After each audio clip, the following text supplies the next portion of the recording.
سورۃ قریش۔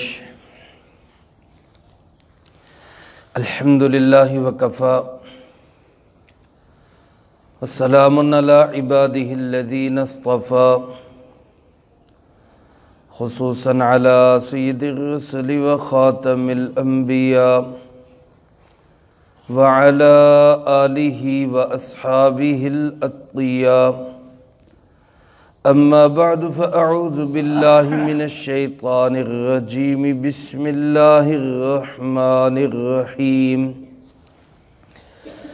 لإیلاف قریش ایلافہم رحلة الشتاء والصیف فلیعبدوا رب ھذا البیت الذی اطعمہم من جوع وآمنہم من خوف۔ لإیلاف قریش، قریش کو مانوس کرنے کی خاطر، ایلافہم ان کی مانوسیت، رحلۃ الشتاء والصیف سردی اور گرمی کے سفر میں، فَلْيَعْبُدُوا رَبَّ هَذَا الْبَيْتِ پس ان کو چاہیے کہ عبادت کریں صرف اسی گھر کے رب کی، الَّذِي أَطْعَمَهُم مِّن جُوع جس نے کہ ان کو بھوک میں کھلایا، وَآمَنَهُم مِّن خوف اور خوف میں ان کو امن دیا۔ اس سورۃ مبارکہ کا نام قریش ہے، جو کہ اس کی پہلی ہی آیت سے لیا گیا ہے۔ عرب کے ایک مشہور قبیلے اور خاندان کا نام ہے۔ اسی خاندان سے ہمارے پیارے آقا جناب محمد کریم خاتم النبیین صلی اللہ علیہ وسلم کا بھی تعلق ہے۔ مکی صورت ہے، یعنی ہجرت مدینہ سے پہلے نازل ہوئی۔ ترتیب کے لحاظ سے اس کا نمبر 106 ہے، یعنی اس سے پہلے الحمدللہ ہم 105 صورتوں کا درس سماعت فرما چکے ہیں۔ اللہ پاک اس کو اپنی بارگاہ میں قبول فرمائے، اور باقی اس کے بعد 8 صورتوں کا درس ہے۔ اللہ پاک آسانی، سہولت، عافیت، سلامتی کے ساتھ تکمیل کی توفیق نصیب فرمائے۔ نازل ہونے کے اعتبار سے اس سورۃ مبارکہ کا نمبر 29 ہے۔ 4 آیات اور 1 رکوع پر یہ سورۃ مبارکہ مشتمل ہے۔ اس سورۃ مبارکہ میں اللہ رب العالمین نے قریش کی عظمت کو بیان فرمایا ہے۔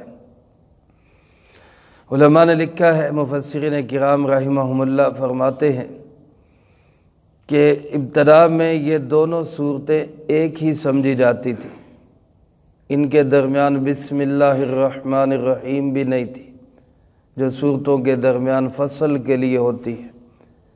لیکن جب حضرت سیدنا عثمان ابن عفان رضی اللہ تعالیٰ عنہ نے قرآن کریم کو جمع کیا اور اس کی ترتیب بنائی، تو وہ ترتیب وہی بنائی جو سرکار دو عالم صلی اللہ علیہ وسلم نے بتائی تھی، اور اس ترتیب میں انہوں نے دونوں صورتوں کو الگ الگ رکھا، اور درمیان میں بسم اللہ الرحمن الرحیم بھی لکھی کہ معلوم ہو کہ یہ دونوں الگ صورتیں ہیں۔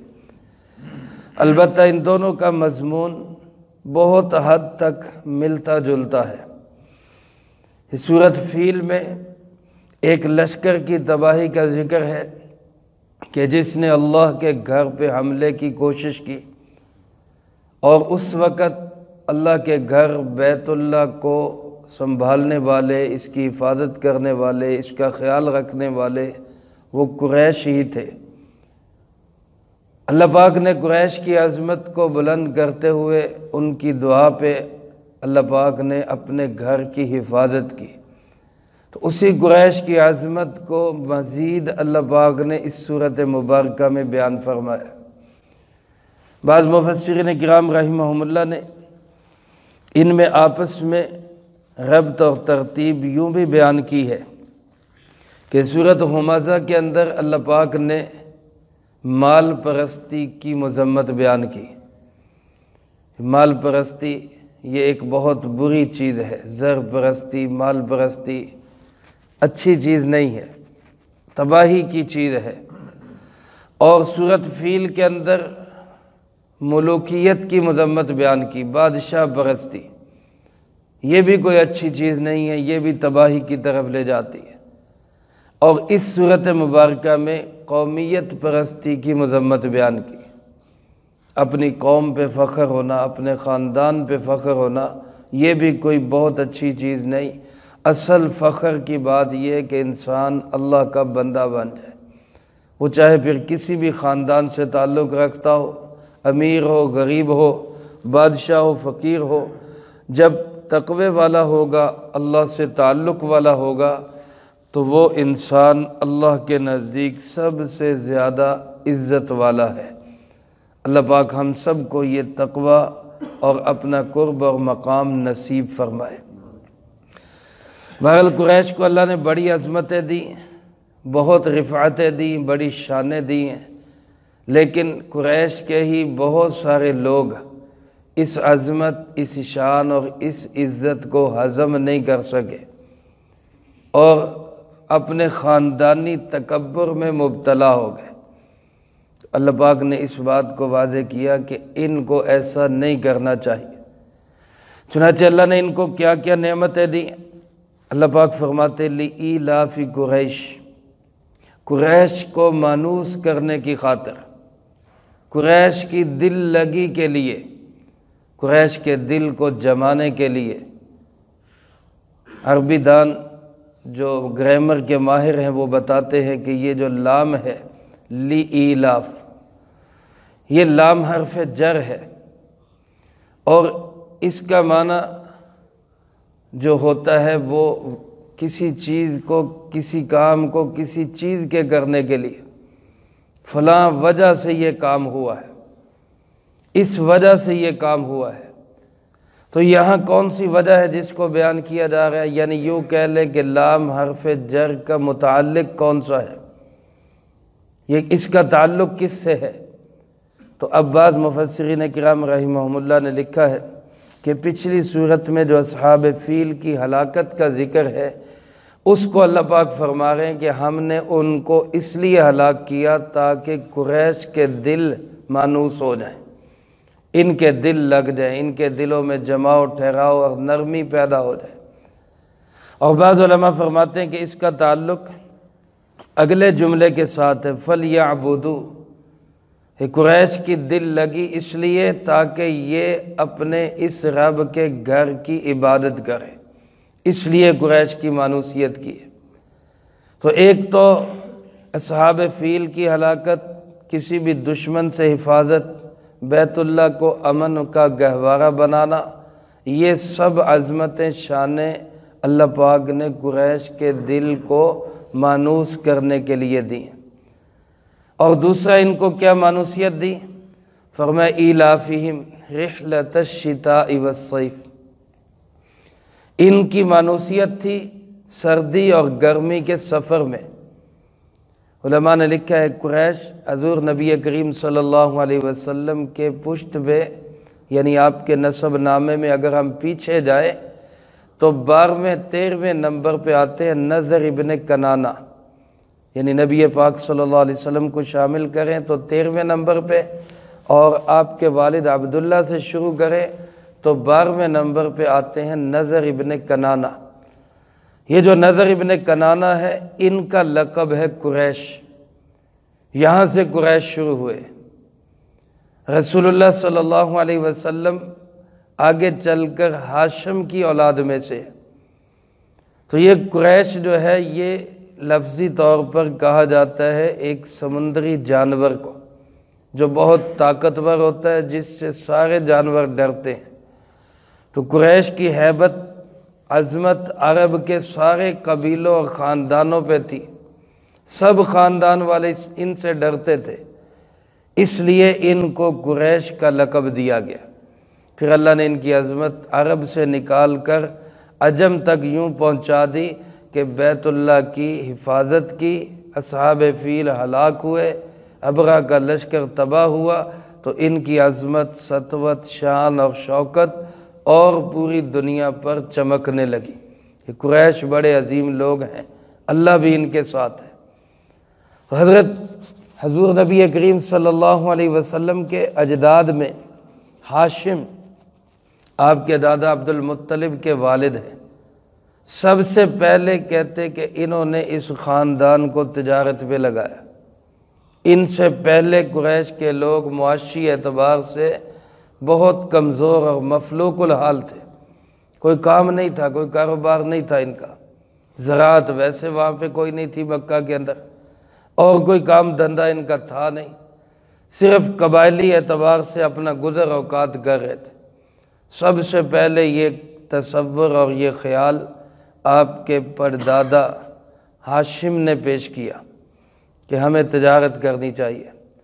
چنانچہ تجارت کے لیے طے یہ ہوا کہ جب موسم ہو سردی کا تو پھر ہم جائیں گے یمن کی طرف، چونکہ یمن گرم علاقہ ہے، اور جب موسم ہو گرمی کا تو پھر ہم جائیں گے شام کی طرف، کیونکہ شام ایک ٹھنڈا علاقہ ہے۔ تو لہٰذا ان کے یہ دو سفر شروع ہوئے، ایک سردی میں ایک گرمی میں۔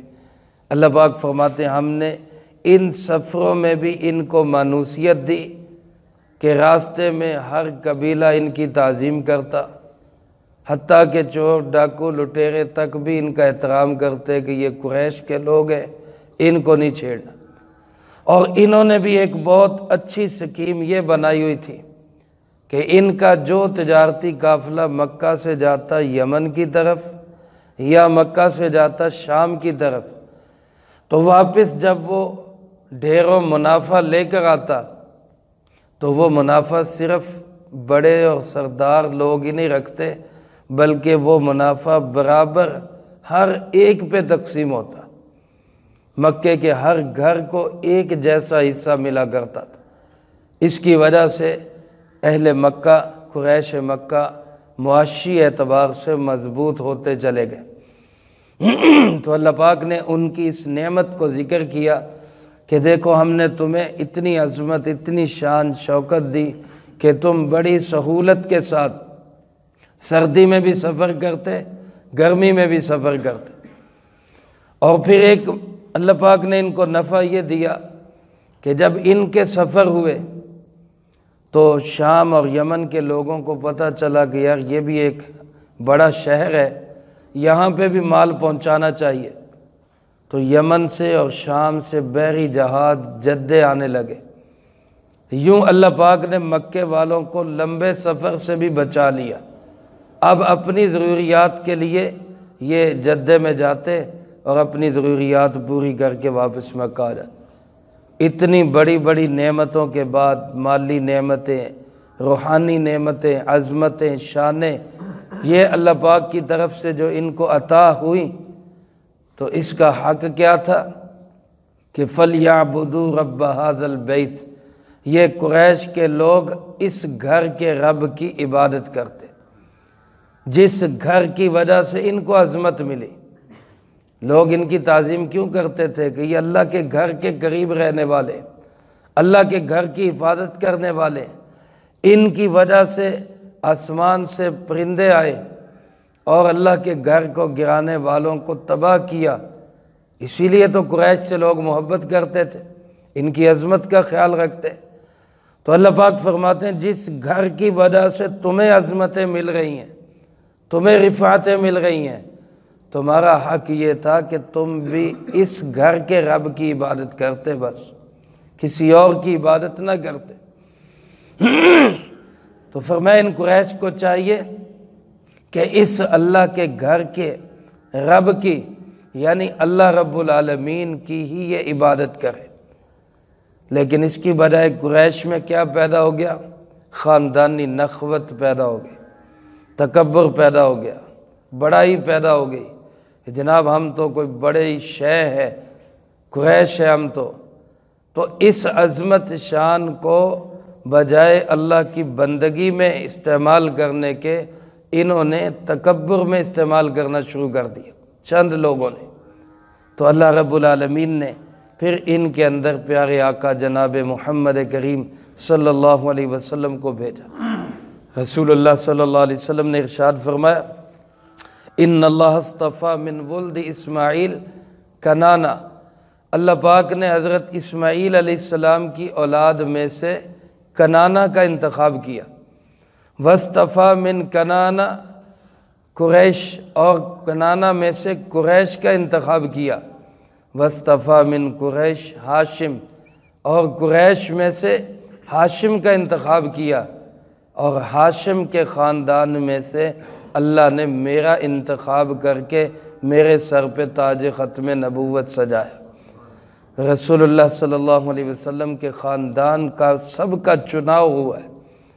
تو اللہ پاک فرماتے ہیں ان کو چاہیے کہ اتنی بڑی عظمتیں، اللہ کا گھر ان کے پاس، پھر اللہ کا حبیب بھی ان کے پاس، ان کو تو چاہیے کہ اپنے رب کی، اس گھر کے رب کی عبادت کے سوا کوئی کام نہ کرے، صرف اس کی عبادت کرے۔ رب کیسا ہے؟ الذی اطعمہم من جوع، جس نے ان کو بھوک میں کھلایا۔ یہ بھوکے ننگے تھے، معاشی اعتبار سے کمزور تھے، اللہ نے ہاشم کے ذریعے ان کو تجارت پہ لگایا اور ان کی معیشت کو درست کیا۔